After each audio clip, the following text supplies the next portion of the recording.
Hi, I'm Corey Franklin, and this is Remembering the Past, where we talk about people who've died recently who've had a profound effect on society or culture.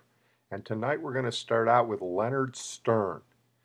Most of the obituaries of Leonard Stern talked about how he invented Mad Libs. You know, those things that they used to have in Mad Magazine where you could fill out a sentence by selecting an adjective and an adverb and everything like that. And those are a really brilliant thing, and he did a really great job with that. I'm sure he got wealthy on that alone. But Leonard Stern's true genius, which was underappreciated in those obituaries, was as a comedy writer. He is one of the great television comedy writers of all time.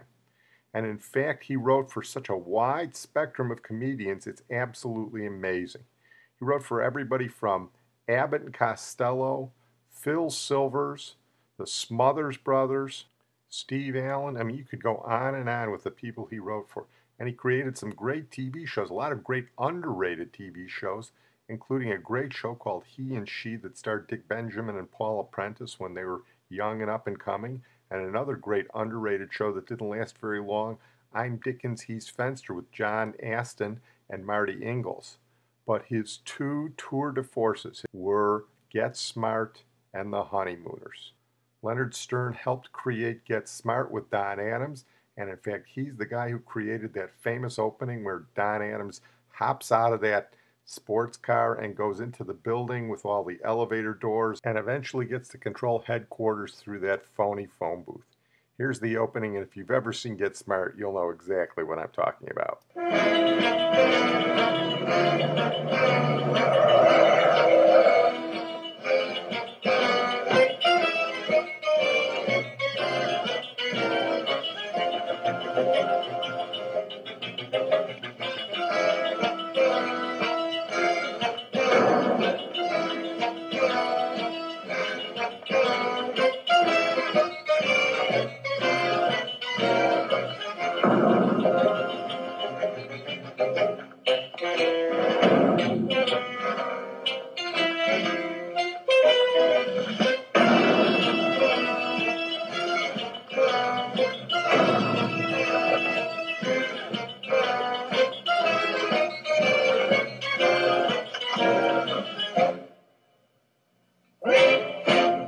Great stuff, but I'm going to go out on a limb and say that what Leonard Stern's greatest work was in The Honeymooners. He loved writing for Jackie Gleason and Art Carney, and in fact, he created one of the great episodes in television comedy history.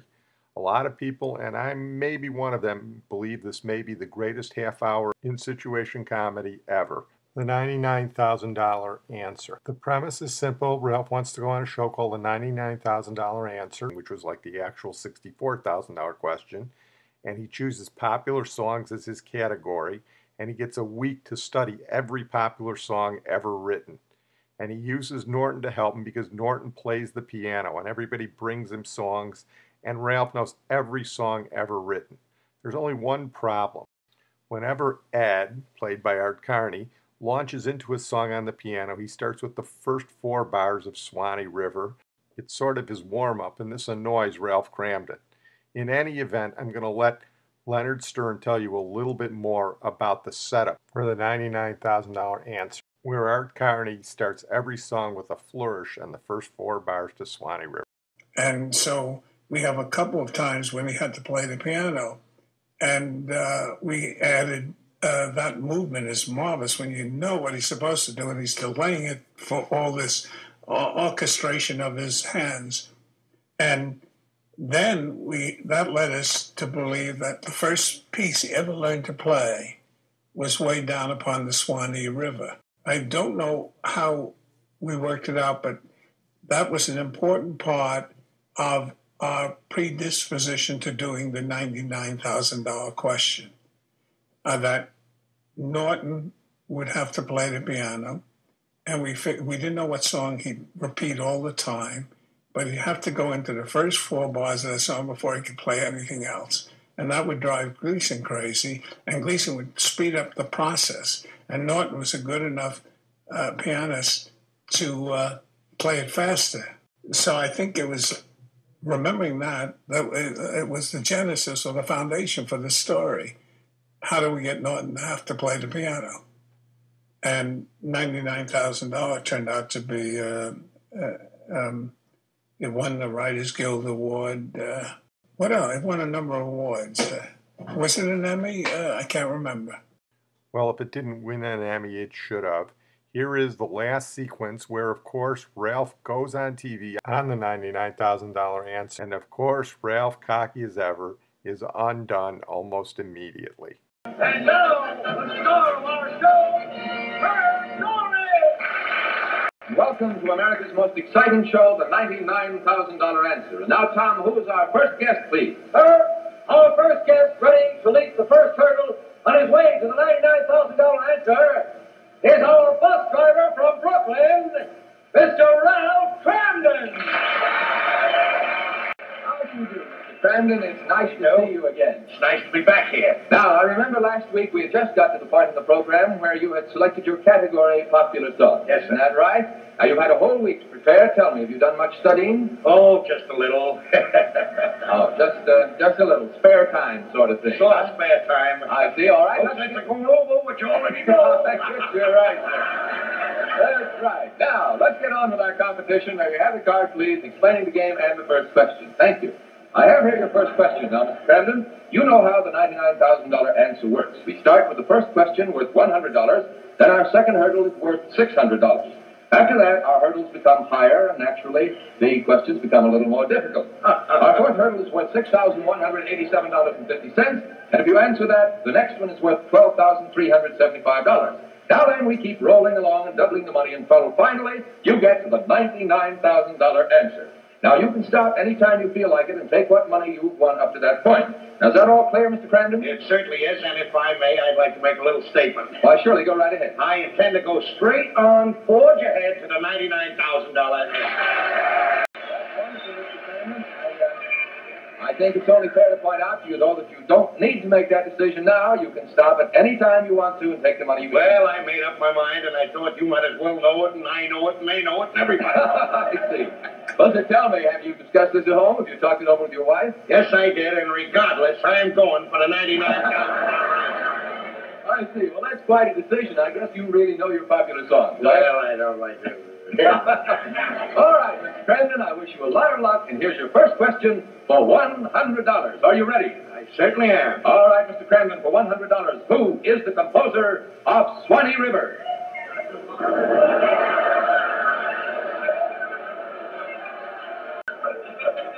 Swanee River. That's right, Swanee River. Can we have a few bars of Swanee River, Jose?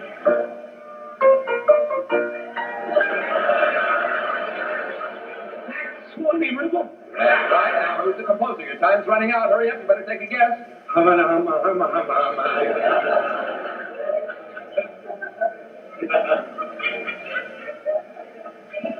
Ed Norton. Oh, I'm terribly sorry, Mr. Cramden. No, the correct answer is Stephen Foster. But thanks so much. You've been a wonderful contestant and a swell sport. Goodbye, Mr. Cramden. Goodbye, Mr. Cramden. I'll be seeing you. I'll be seeing you, Irving Kane and Sammy Fain, 1938. Oh, Mr. Cramden, it's all over now. It's all over now. Bassy Simon, 1927. Well, good night, Mr. Cramden. Good night. There were two songs, Good Night. It was Good Night, Irene, written by Lomax and Ledbetter. Good Night, Sweetheart, written by Rudy Valley and Ray Noble. Then there was another. Please was sung by Bill Crosby and...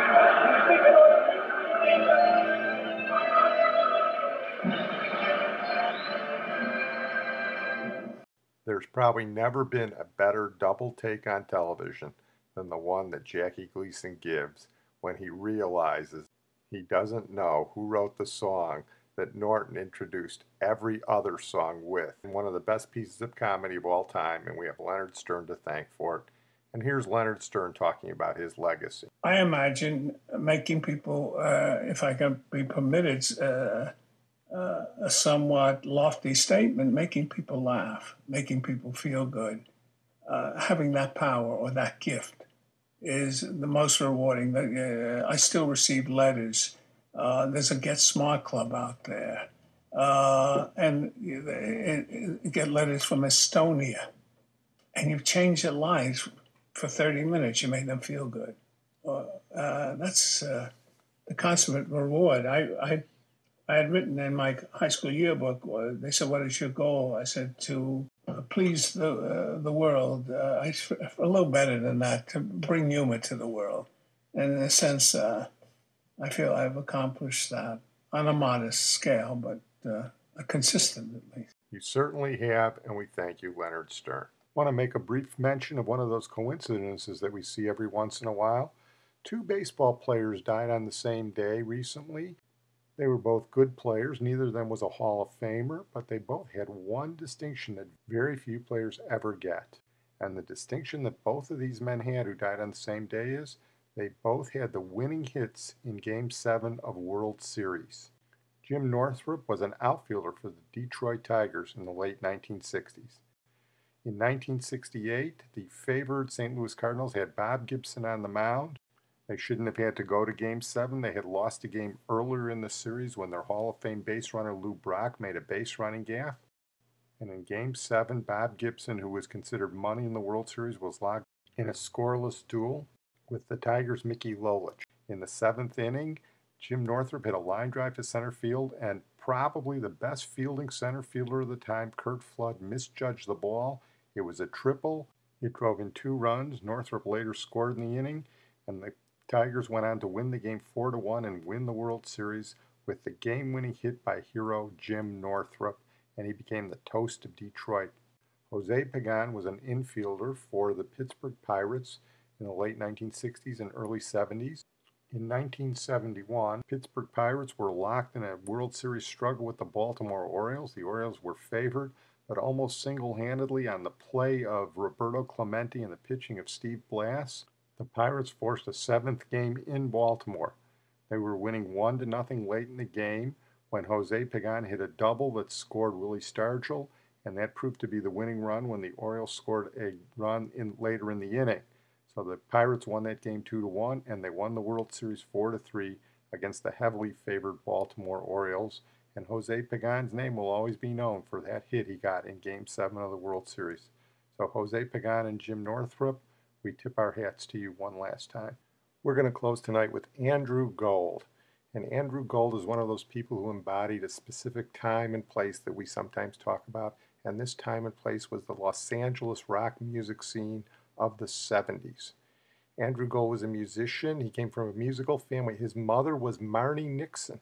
Marnie Nixon did the voiceovers for the singing for Audrey Hepburn in My Fair Lady. You know, they wanted Julie Andrews to do the movie version, but Audrey Hepburn got the role. She wasn't quite as good a singer as Julie Andrews, to say the least.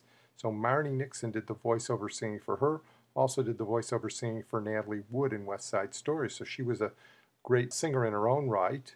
And Andrew Gold's father was also a musician. So he came from a musical family. And while he was still in high school, he met one of the leading musicians of the late 60s, early 70s in Los Angeles, Linda Ronstadt. We talked about Linda Ronstadt when we did Phoebe Snow. Linda Ronstadt is one of those recurring names that keeps coming up in our podcast because she was such a critical figure, in this case, in the 1970s in rock and roll. Anyway, Andrew Gold ran into her while she was still with the Stone Ponies, and from there he went on to make his name. After Andrew Gold died, Verlin Klinkenborn, who's one of my favorite writers in the New York Times, wrote a eulogy of him on the editorial page. And I'm just going to read that because I think it embodies what Andrew Gold was about.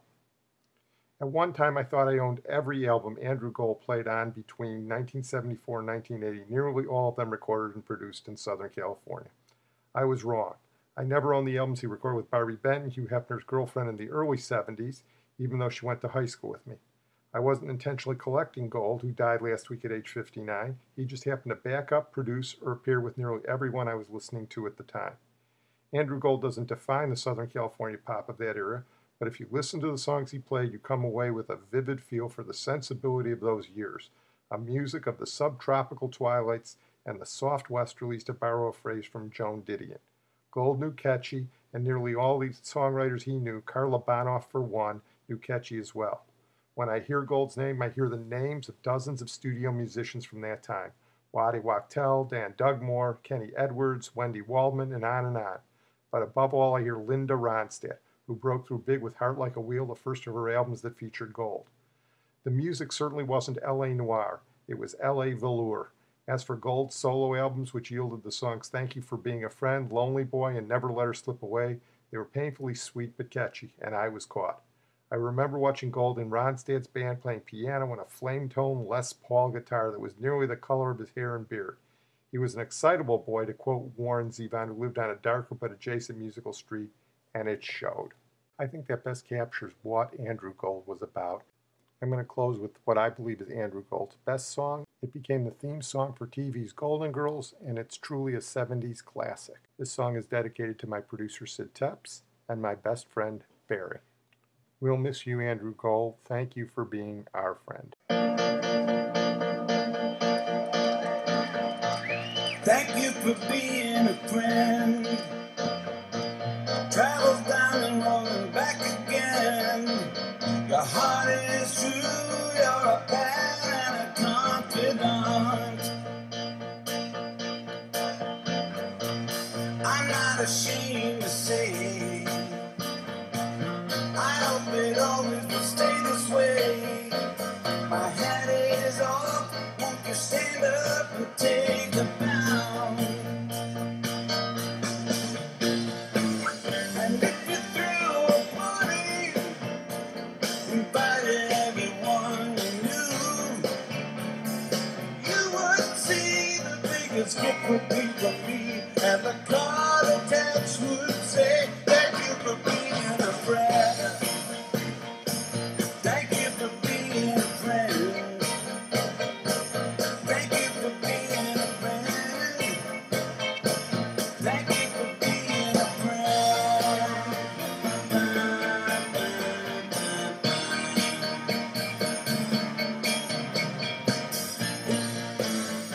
When we both get older, with walking games and hair gray, even though it's hard to hear, I will stand here close and say, thank you for being a friend. Thank you for being a friend. Thank you for being a friend. Thank you for being a friend. Let me tell you about a friend. Ooh, thank you for being a friend. Thank you for being a friend. Thank you for being a friend. And when we're there and float away into tonight, the Milky Way, you'll be gone as we ascend. I'll take the hand once again. Thank you for being a friend.